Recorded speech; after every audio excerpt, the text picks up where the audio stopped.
కృష్ణా జిల్లా మోపిదేవిలో వెలసిన శ్రీవల్లి దేవసేన సమేత సుబ్రహ్మణ్యేశ్వర స్వామి ఆలయానికి భక్తులు పోటెత్తారు. సుబ్రహ్మణ్య షష్ఠి సందర్భంగా ఆలయానికి మంత్రి కొట్టు సత్యనారాయణ విచ్చేశారు. కళ్యాణ మహోత్సవం సందర్భంగా స్వామివారికి పట్టు వస్త్రాలు సమర్పించారు. రానున్న రోజుల్లో ఆలయ అభివృద్ధి ప్రణాళికను తన వంతు కృషి చేస్తానంటున్న దేవాదాయ శాఖ మంత్రి కొట్టు సత్యనారాయణతో మా ప్రతినిధి జీవి సాంబశివరావు ఫేస్ టు ఫేస్. లో ప్రముఖ పుణ్యక్షేత్రాల్లో ఒక క్షేత్రమైనటువంటి మోపిదేవి సుబ్రహ్మణ్యేశ్వర స్వామి క్షేత్రంలో ఈరోజు షష్ఠి మహోత్సవం అయితే అంగరంగ వైభవంగా జరుగుతుందని మనం చెప్పాలి. ముఖ్యంగా మనం చూసినట్లయితే సుబ్రహ్మణ్యేశ్వర స్వామి వారి కళ్యాణం కూడా ఈ రోజున ఇక్కడ అంగరంగ వైభవంగా ఇటు ఆలయ ఈవో మరియు ఆలయ పాలక మండలి అదేవిధంగా ఏదైతే దేవాదాయ శాఖ మంత్రి ఉన్నారో కొట్టు సత్యనారాయణ స్థానిక ఎమ్మెల్యే చేతుల మీదుగా అంగరంగ వైభవంగా జరుగుతున్నటువంటి పరిస్థితి. ముఖ్యంగా మనం చూస్తూ ఉన్నాం ఇక్కడంతా కూడా ఇప్పటివరకు కూడా ప్రతి ఒక్క అంశాన్ని కూడా దేవాదాయ శాఖ మంత్రి వారు ప్రతి ఒక్కరిని కూడా పరిశీలించి వచ్చినటువంటి పరిస్థితి. సార్ ఎలా ఉంది ఈ ఆలయానికి సంబంధించి ఎలా జరుగుతుందంటారు? భక్తులు ఎంతమంది వస్తారని అంచనా, ఏ విధమైనటువంటి ఏర్పాట్లు చేశారు? భక్తులు వేలాదిగా తరలి రావడంలో ఆశ్చర్యం లేదు. ఎందుకంటే ప్రముఖ పుణ్యక్షేత్రం, అందులోకి సుబ్రహ్మణ్యేశ్వర స్వామి వారి ఆలయం. ఈరోజు సుబ్రహ్మణ్యేశ్వర స్వామి షష్ఠి మహాపర్వదినం. వేలాదిగా తరలి వస్తారు. భక్తులందరికీ కూడా మరి దర్శనం శీఘ్రంగా జరిగేలాగా ఏర్పాట్లు చేయమని అధికారులు ఆదేశించాం. ఇక్కడ స్థానిక శాసనసభ్యులు శ్రీ రమేష్ గారు చాలా దగ్గరుండి ఈ కార్యక్రమాలన్నీ జరిపిస్తూ పర్యవేక్షిస్తున్నారు. ఎక్కడ ఏ రకమైన ఇబ్బంది లేకుండా వచ్చిన భక్తులందరూ కూడా ప్రసాదాలన్నీ కూడా అందించేలాగా మిగిలిన భోజన వసతి కార్యక్రమాలు కూడా ఏర్పాటు చేస్తున్నారు. ఇప్పుడు స్వామివారి కళ్యాణం కూడా జరిపించబోతూ ఉన్నారు. స్వామివారి కళ్యాణం అనంతరం భక్తులకి అన్నదాన కార్యక్రమం, అన్నప్రసాద వితరణ కూడా జరుగుతుంది. చూస్తూ ఉన్నాం సార్, ఈరోజు మీరు చాలా అభివృద్ధి కార్యక్రమాలకైతే ప్రారంభోత్సవం కానీ శంకుస్థాపన కానీ చాలా చేయడం జరిగింది. అంటే దేవస్థానాన్ని ఏ విధంగా ముందుకు తీసుకెళ్ళిపోతున్నారు? ఇంకా మరికొన్ని అభివృద్ధి కార్యక్రమాలు ఏం చేయబోతున్నారు? నాకు అదృష్టం కొద్దీ ఆ భగవద్ అనుగ్రహంతో ఈ దేవాదాయ శాఖ ముఖ్యమంత్రి గారు నాకు అప్పచెప్పడం జరిగింది. నా తాపత్రయం ఏంటంటే రాష్ట్రంలో ఉన్న ఆలయాలన్నీ కూడా అభివృద్ధి దిశలో నడిపించాలని, ఇంకా ప్రముఖ దేవాలయాన్ని మరింత అభివృద్ధి పథంలో నడిపించాలని.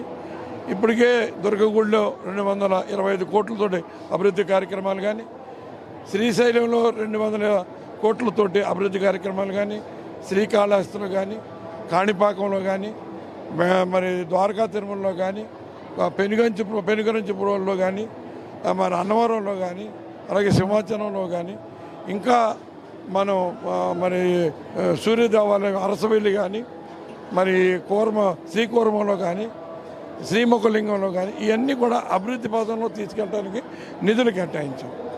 అలాగే కోటప్పకొండకి నిధులు ఇచ్చాం. మళ్ళీ అక్కడ మన శ్రీశైలం యొక్క తూర్పు ముఖం ఏంటది,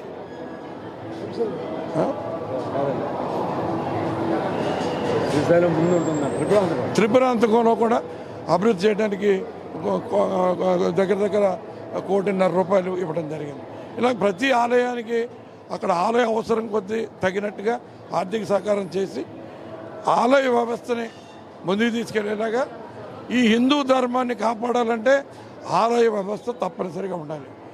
ఆలయ వ్యవస్థలో భక్తులందరూ కూడా ఆ పరమేశ్వరుని కానీ ఆ దేవదేవుడిని మీద నమ్మకం ఉంచి ముందుకెళ్తే ప్రతి ఒక్కరికి న్యాయం జరుగుతుంది. అదే హిందూ ధర్మం బోధిస్తుంది. హిందూ ధర్మం అన్నది మతం కాదు.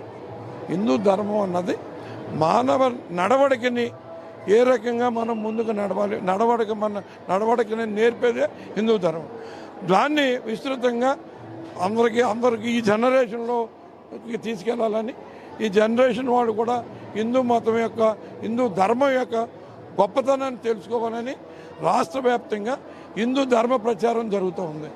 హిందూ ధర్మ ప్రచారం అంటే సనాతన హిందూ ధర్మం యొక్క గొప్పతనాన్ని అందరికీ తెలియజెప్పేలాగా ఈ కార్యక్రమం జరుగుతుంది. ఇక్కడ మోపిదేవిలో కూడా ఒక వారం రోజుల వారోత్సవం డేట్ నిర్ణయించి ఈ కృష్ణా జిల్లా ఏదైతే పూర్వ కృష్ణా జిల్లా ఇప్పుడున్న మచిలీపట్నం కేంద్రంగా ఉన్న కృష్ణా జిల్లాలో ఒక వారం రోజుల పాటు ఈ జిల్లాలో ఉన్న ఆలయాలన్నీ కూడా ప్రచార కార్యక్రమం జరుగుతుంది. అది త్వరలో మొదలు పెడతాం. ముఖ్యంగా ఈ యొక్క ఆలయాన్ని విశిష్టత సంబంధించి కానీ పాల పొంగల్ అనేది చాలా విశిష్టతగా జరుగుతున్నటువంటి సందర్భం. దానికి సంబంధించి కూడా సుదూర ప్రాంతం అయిపోవడంతో అక్కడి నుంచి రావడానికి కూడా ఇబ్బంది పడుతున్నటువంటి భక్తులు. దానికి సంబంధించి కానివ్వండి, అదేవిధంగా గుడి క్షేత్రంలో ఉన్నటువంటి సదుపాయాలు కొద్దిగా స్థల విస్తీర్ణ తక్కువ ఉండడం వల్ల చాలా ఇబ్బంది పడుతున్నారు. దానికి సంబంధించి మీరు కానివ్వండి, ఎమ్మెల్యే గారు కానివ్వండి, ఎటువంటి చర్యలు తీసుకోబోతున్నారు? ఇప్పుడు ఏదైతే పుష్కరిణి ఏర్పాటు అంతా కూడా మనం 1.5 కోటి పుష్కరిణి అన్ని రకాలుగా డెవలప్ చేస్తున్నాం. అక్కడే ఒక 10 షాపింగ్ కాంప్లెక్స్ కట్టి షాపింగ్ కాంప్లెక్స్ వెనకాల కూడా అవసరమైతే షాపుల రూపేనే కానీ లేకపోతే వాడికి స్టాకు రూపేణా గోడౌన్స్ రూపేణా ఉంచి ఫస్ట్ ఫ్లోర్లో ఒక 20 రూమ్స్ వచ్చిన భక్తులు ఇక్కడ ఉండి దర్శించుకుని వెళ్ళేలాగా ఒక ఏర్పాటు చేస్తున్నాం. దానికి కూడా టెంపుల్ నిధులు కానీ అవసరమైతే సీజీఎఫ్ నుంచి కూడా ఏర్పాటు చేస్తాం. ముఖ్యంగా సుబ్రహ్మణ్యేశ్వర స్వామి వారి దగ్గర కళ్యాణం చేసుకుంటే సకల సౌఖ్యాలు కలుగుతాయని చెప్పేసి నమ్ముతూ ఉంటారు. దానికి సంబంధించి దేవస్థానంలో కళ్యాణ మండపం అనేది లేకుండా ఉన్నటువంటి పరిస్థితి. కళ్యాణాలు చేయడానికి తిరుమల తిరుపతి దేవస్థానం తరహాలు ఏమైనా చేయగలుగుతారు? మిత్రులు చెప్పారు ఇప్పుడే. ఇక్కడ దీనికి ఆనుకుని స్కూల్ ఉంది. స్కూల్ తర్వాత మళ్ళీ మన దేవాలయ భూమి ఉంది. ముఖ్యమంత్రి గారు దృష్టిలోకి తీసుకెళ్లారు. నేను ఎడ్యుకేషన్ మినిస్టర్తో కూడా మాట్లాడి ముఖ్యమంత్రి గారు అనుమతి తీసుకుని అది షిఫ్టింగ్ చేసుకునేలాగా దానికి కావాల్సిన నిధులు కొంత మన ఎండోమెంట్స్ నుంచి కొంత ఎడ్యుకేషన్ డిపార్ట్మెంట్ నుంచి ఇచ్చి అక్కడ స్కూల్ యథావిధిగా షిఫ్ట్ చేసిన తర్వాత ఈ స్థలాన్ని ఉపయోగించుకుంటే దాన్ని కళ్యాణ మండపానికి కానీ ఇంకా ఇతరత్ర డెవలప్మెంట్ కార్యక్రమానికి ఉపయోగించుకోవచ్చు. మనం చూస్తూ ఉన్నాం ఏదైతే ఈరోజు జరిగినటువంటి కార్యక్రమాలు ఏవైతే ఉన్నాయో అవన్నీ కూడా చాలా అంగరంగ వైభవంగా జరుగుతున్నాయని, రానున్న రోజుల్లో ఏదైతే ఈ యొక్క దేవస్థానానికి సంబంధించి ప్రతి ఒక్క అంశాన్ని కూడా ముఖ్యమంత్రి దృష్టికి తీసుకెళ్లి అభివృద్ధి పదంలో దేవస్థానాన్ని నడిపిస్తూ ఉంటూ కొట్టి సత్యనారాయణ చూడండి. కెమెరామ్యాన్ జగదీష్తో జీవి సాంబశివరావు, మోపిదేవి, కృష్ణ.